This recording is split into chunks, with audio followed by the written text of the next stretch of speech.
केणेकरजी दोन महत्त्वाचे खरं तर मुद्दे या निमित्तानं उपस्थित होत आहेत। एक तर आचारसंहिता लागू असताना उद्धव ठाकरे यांचा मराठवाडा दौरा कसा काय हा मुद्दा या निमित्तानं उपस्थित होतोय। दुसरा महत्त्वाचा मुद्दा आचारसंहिता लागू असताना असे दौरे करत असताना परवानगी घेणं गरजेचं असतं। ती परवानगी घेऊन उद्धव ठाकरे पोहोचलेत का? जर घेतली नसेल तर मग या दौऱ्याचा अट्टाहास का? खरं तर जे वारंवार निवडणूक आयोगाचा अवमान करणारी ही मंडळी आहे, यांना एकतर शेतकऱ्यांचे कळवळ नाहीये, ही पक्ष ठेवण्यासाठी पक्ष जिवंत ठेवण्यासाठी वळवळ आहे। ही शेतकऱ्यांबद्दलची कळवळ नाहीये आणि त्यामुळं निश्चितच आचारसंहितेमध्ये यांनी हा दौरा करू नये, एक तर परवानगी काढावी आणि ज्यावेळेस पक्ष जिवंतच राहू शकत नाही त्यावेळेस ही वळवळ चालू झालेली आहे। अगदी यातून एक हा देखील एक मुद्दा उपस्थित होतोय। एकीकडे राज्यात आचारसंहिता लागू झालेली आहे, मोठ्या प्रमाणावर पोलीस फोर्स जो आहे तो या कामाकरता वापरला जातोय। दुसरीकडे या दौऱ्याच्या निमित्तानं अर्थातच उद्धव ठाकरे यांना एक मोठा पोलीस बंदोबस्त सुद्धा मिळेल। त्यामुळे कुठेतरी सुरक्षेच्या दृष्टीने एकीकडे आवाज उठवायचा, मुद्दा उपस्थित करायचा आणि दुसरीकडे मात्र दौऱ्याच्या निमित्तानं मोठा पोलीस फोर्स या सगळ्या कामाला झुंपायचा, हे कसं काय? हा पोलीस फोर्स तर असला आहे याबद्दल माझं म्हणणं नाहीये। माझं म्हणणं आहे की शेतकऱ्यांच्या नावावर प्रचार चालू केला यांनी आणि या निवडणुकीच्या तोंडावर शेतकऱ्यांचे हाल विचारणं हा मुद्दा नाहीये। हा खरं तर त्यांच्या प्रचार कसा होईल ही भूमिका आता त्यांच्या डोक्यात आहे आणि त्यामुळे निश्चितच प्रचाराच्या भूमिकेतून हा काढलेला दौरा आहे। अगदी प्रचाराच्या भूमिकेतून हा सगळा दौरा काढलेला आहे असं म्हणताय केणेकर तुम्ही। पण निवडणूक आयोगानं काल आचारसंहिता लागू केलेली आहे। जर प्रचाराच्या भूमिकेतून हा सगळा दौरा असेल तर उद्धव ठाकरेंवर कारवाई काय होणार हा देखील मुद्दा आहे। निश्चितच खऱ्या ज्या पद्धतीने हा दौरा त्यांनी काढला या निवडणुकीच्या तोंडावर आचारसंहितेमध्ये याबद्दलची विचारपूस किंवा चौकशी ही व्हायला पाहिजे आणि त्याकरता आम्ही निवडणूक आयोगाला बोलणार आहेत की हा प्रचार दौरा असून हा शेतकऱ्यांना भेटण्याचा कळवळा नाहीये, हा प्रचार दौरा आहे। निश्चित अगदी शेवटचा सवाल खरं तर केणेकरजी, काही दिवसांपूर्वी मुख्यमंत्र्यांनी शेतकऱ्यांसंदर्भात एक महत्त्वाची घोषणा केली, नुकसानग्रस्त भागाकरता मोठा निधी सुद्धा जाहीर केला। असं असताना आता मात्र इतक्या विलंबानं उद्धव ठाकरेंचा हा मराठवाडा दौरा निघतोय, त्यानिमित्तानं त्याही दृष्टिकोनातून हा दौरा का असा मुद्दा आता वारंवार उपस्थित केला जातोय। एकीकडे सरकार जर मदत देण्याकरता सक्रिय झाली आहे, बऱ्याच शेतकऱ्यांच्या खात्यावर मदत येते असं देखील म्हटलं जात आहे। असं असताना पुन्हा मराठवाडा दौऱ्याचा अट्टाहास का? खरं तर शेतकऱ्यांच्या सातत्याने पाठीशी उभं राहणारं जिगरबाज नेतृत्व या महाराष्ट्राचे मुख्यमंत्री देवेंद्रजी फडणवीस हे होय आणि यांनी फक्त ढोंगच केलेलं आहे। यांचा जुना काळ आठवा, हे जेव्हा मुख्यमंत्री होते यांनी घरातून घोषणा केली होती की आम्ही शेतकऱ्याच्या बांध्यावर जाऊ। अहो शेतकऱ्यांनी शेवटी हे बांध्यावर आले नाही पण यांना स्मशानात खांद्यावर नेलं आणि यांचा पक्ष संपवला। अतिशय जहरी टीका करताय केणेकरजी तुम्ही या सगळ्या मुद्द्यावर उद्धव ठाकरेंवर। अहो तुम्ही पहा ना, कुठे पक्ष जिवंत राहिला? नागरिकांनी त्यांना त्यांची जागा दाखवली, शेतकऱ्यांनी त्यांना जागा दाखवली। करोनाच्या काळात यांनी मेलेल्या माणसाच्या टाळूवरचं लोणी खायचं काम केलं, तोही काळ आठवा। ज्या पद्धतीने लोकांना रस्त्यावर येऊन मदतीची गरज होती, आधाराची गरज होती, त्यावेळेस हे घरातून गप्पा मारायचे। केणेकरजी तुम्ही अशाच आमच्या समवेत जोडले राहा केणेकरजी। खरं तर या सगळ्या मुद्द्यावर उत्तर देण्याकरता स्वतः ठाकरे यांच्या शिवसेनेच्या उपनेत्या सुषमा अंधारे आपल्यासोबत जोडल्या गेलेल्या आहेत। ताई नमस्कार, स्वागत आहे तुमचं लोकशाही मराठीमध्ये। नमस्कार। काल आचारसंहिता लागू असताना उद्धव ठाकरेंचा दौरा का, मराठवाडा दौरा का, हा सवाल आता उपस्थित केला जातोय. केणेकर म्हणतायत की शेतकऱ्यांचा कळवळा नाहीये, तर पक्ष आपला अस्तित्वात राहावा, पक्षाचं अस्तित्व राहावं यासाठी करण्यात आलेली ही वळवळ आहे. इतकंच नाही तर यातून प्रचार घडतोय असा त्यांचा थेट आरोप आहे. केडेकर कोण आहेत?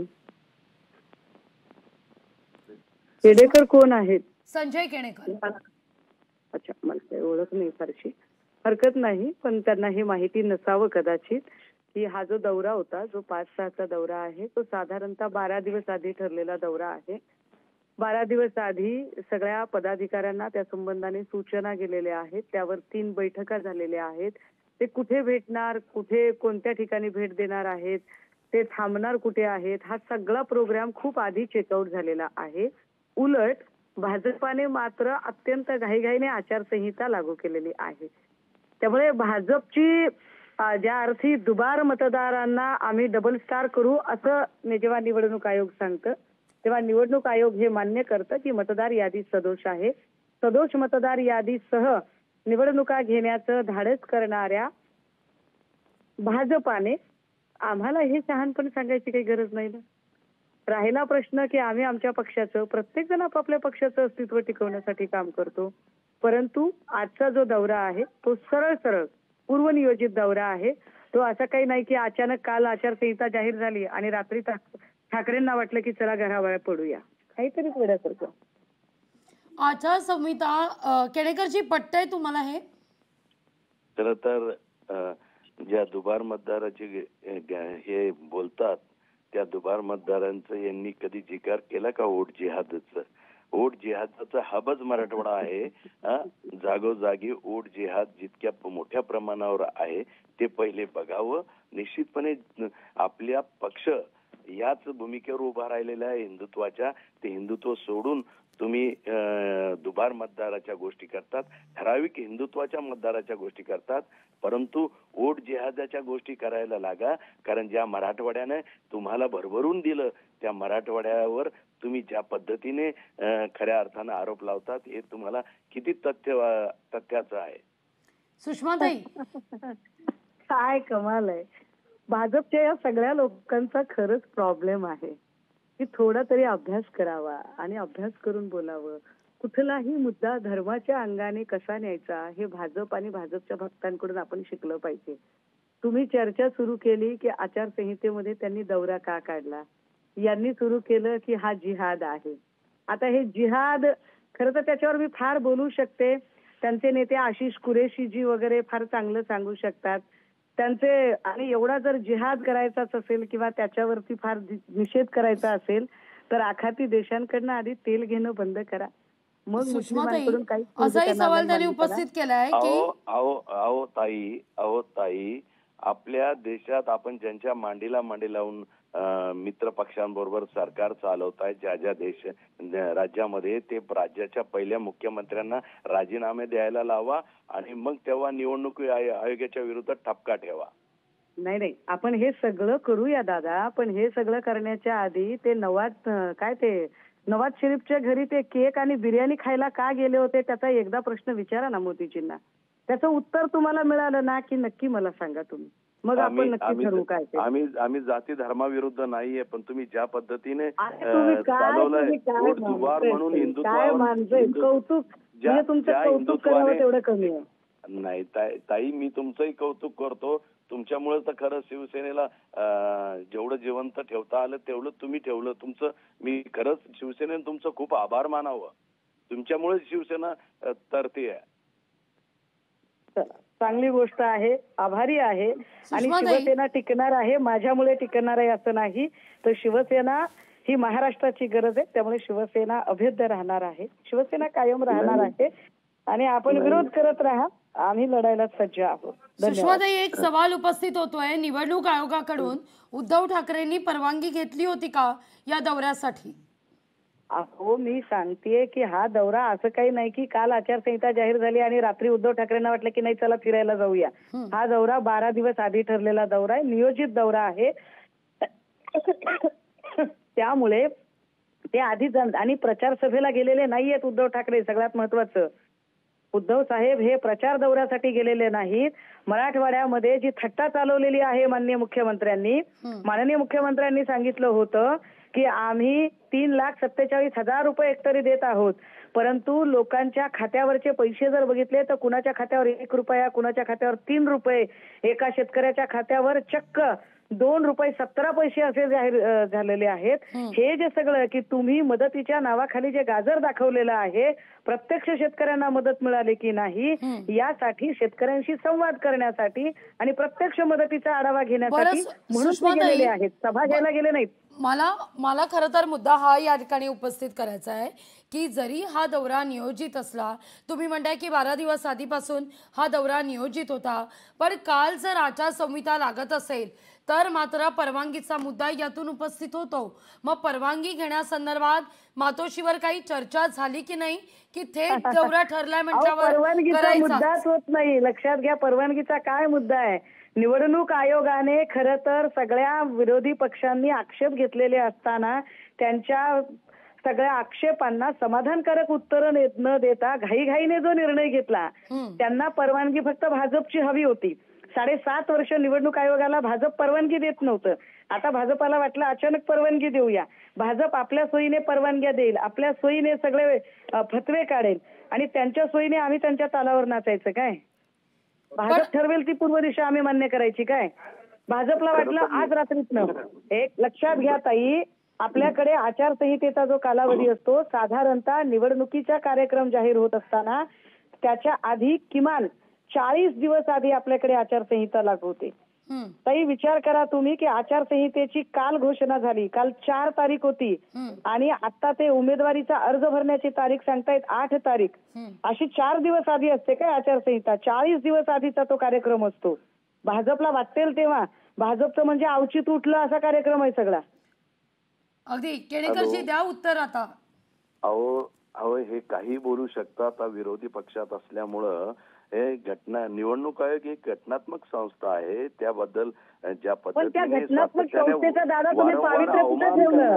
पावित्र्य कुठे ठेवलं तुम्ही त्या घटनात्मक संस्थेचं? घटनात्मक संस्थेचं पावित्र्य ठेवणं गरजेचं असतं, परंतु नाही ना ठेवलं तुम्ही लोकांनी. अर्थानं यांच्या पायाखालची वाळू घसरलेली आहे आणि त्यामुळं हे त्या मानसिकतेत बोलूच शकत नाहीये. दादा, आमच्या पायाखालची काय वाळू घसरणार? भाजपच्या नेत्यांनी सगळी वाळू माफियागिरी करून सगळी वाळू पळवली हो. काय आमच्या पायाखालची वाळू घसरणार आहे? आम्हाला कशाला तुम्ही बोला दादा? बात निकलेगी तो बहुत दूर तक जाएगी. उभाटाचा मी मराठवाड्याच्या मातीतला कार्यकर्ता आहे. मराठवाड्यात करोनाच्या काळातला हिशोब काढायला लावू नका ताई. मी काढा, बिलकुल काढा. तुम्ही हिशोब काढा. तुम्ही हिशोब काढला की त्याचा चक्रवाढ पुढचा अकाउंट सेटल मी करून देते तुम्हाला. टाळूवरचं लोणी खायचं सुद्धा कमी केलेलं नाही, इतका मोठे भ्रष्टाचार या मराठवाड्यात करून ठेवलेले.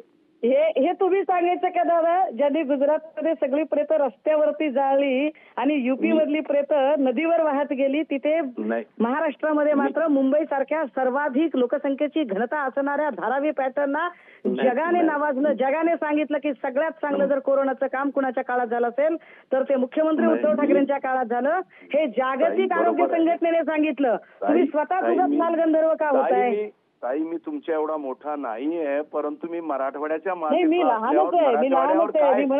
मराठवाड्याच्या लोकांचे करोनाच्या काळात काय हाल केले, शेतकऱ्यांना जेव्हा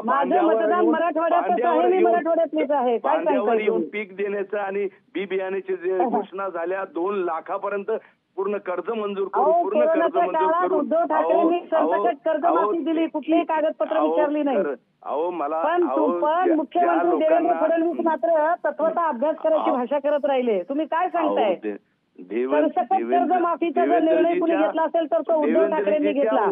खऱ्या अर्थाने कोविड जम्बो हॉस्पिटल आणि या सगळ्यांमध्ये. पण तुम्ही लोक सगळी पीएम केअर फंडला पैसे देण्याऐवजी पीएम केअर फंडला पैसे द्या म्हणत होता. तो पीएम केअर फंड खाजगीचा होता. त्या पीएम केअर फंडच्या पैशाचं काय झालं? त्या पीएम केअर फंडच्या हिशोबाचं काय झालं ते सांगा. महाराष्ट्रामध्ये देवेंद्रजी फडणवीस आणि आपण देवेंद्र फडणवीसांनी तर राज्याचं वाटोळं केलं, सगळं राज्याचा सगळा दर्जा सगळा घसरवून टाकला. या राज्याची सगळी राजकीय संस्कृती धुळीस मिळवली देवेंद्र फडणवीसांनी. उलट उद्धव ठाकरे मुख्यमंत्री असताना देवेंद्र फडणवीसांनी या राज्याची सगळी संस्कृती धुळीस मिळवली. पुस्तक तुमच्या हस्ते विमोचन करू ते तयार आहे. उद्धव ठाकरेंनी खऱ्या अर्थानं मुख्यमंत्री असताना राज्याची काय तुम्ही मला सांगा की पीएम केअरला पैसे का दिले? तो पीएम केअर कुणाकडे आहे?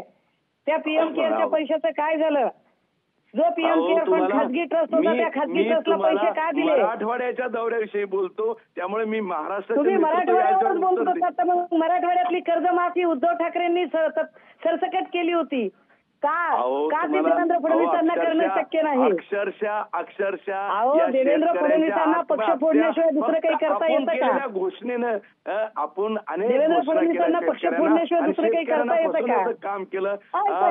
तुम्ही खऱ्या अर्थाने या मराठवाड्यानं 1 वर्ष उशिरा स्वातंत्र्य मिळाला. निजामाच्या झळा या मराठवाड्याच्या लोकांनी खाल्लेल्या. आपल्याला काय माहितीये? अरे बापरे काय सांगताय? मराठवाड्याच्या बाबतीत अहो राजे, सुषमा अंधारेने भूकंपग्रस्तांच्या काळामध्ये चलबुर्ग्याचं अख्खं ग्राम शिबिर जे आहे ते स्वतः कष्टाने कुदळ फावडे उचलून ते काम केलेलं आहे. ताई मी राजे नाहीये, मी कार्यकर्ता आहे मातीतला. त्यामुळे मराठवाड्यातलं आम्हाला सांगू नका. मराठवाड्यातला प्रत्येक गाव, प्रत्येक जिल्हा, प्रत्येक तालुका माहिती आहे. माझं मराठवाड्याचं शिक्षण झालंय आणि मी मराठवाड्याचीच राहणारी आहे. त्यामुळे मराठवाड्याबद्दल तुम्ही आम्हाला सांगू नका. मराठवाड्यातल्या शेतकऱ्यांना सरसकट कर्जमाफी उद्धव ठाकरेंनी दिली होती, देवेंद्र फडणवीसांनी नाही. आणि तुमच्यापैकी कुणाची प्रज्ञा झाली नाही, हिंमत झाली नाही की ऐन करोनाच्या काळात महाराष्ट्र मरत असताना महाराष्ट्राला जीएसटीचे पैसे जेव्हा दिले नव्हते तेव्हा काय करायचं होतं ते? मराठवाड्यामध्ये तुम्ही महाराष्ट्रातील जीएसटीचे पैसे मागायची तुमची हिंमत नाही झाली. कोरोनाच्या काळात केअर सेंटर उभे काय सांगताय? पीएम केअरला फंड का? पीएम केअर फंडला पैसे का दिले ते सांगा. मुद्दा खरं तर शेतकऱ्यांच्या बांधावर खरं तर आपण मुद्दा उपस्थित केलेला होता. उद्धव ठाकरे निवडणूक आयोगाची परवानगी घेऊन शेतकऱ्यांच्या बांधावर गेले का? गेले नसतील तर काय कारवाई होणार हा मुद्दा उपस्थित होणार होता. हा मुद्दा उपस्थित केला होता, पण मात्र हा मुद्दा बांधाच्या पलीकडे जाऊन पोहोचलाय. वेगळ्याच विषयांवर आरोप प्रत्यारोप सुरू झालेले आहेत. संजय केणेकर आणि सुषमा अंधारे दोघांचे देखील आभार तुम्ही दिलेला एकूणच या प्रतिक्रियेबद्दल आणि या सगळ्या मुद्द्या संदर्भात तुम्ही जी प्रतिक्रिया दिली त्याबद्दल तुमचे आभार. लोकशाही मराठी ऐका, पहा, जागरूक रहा.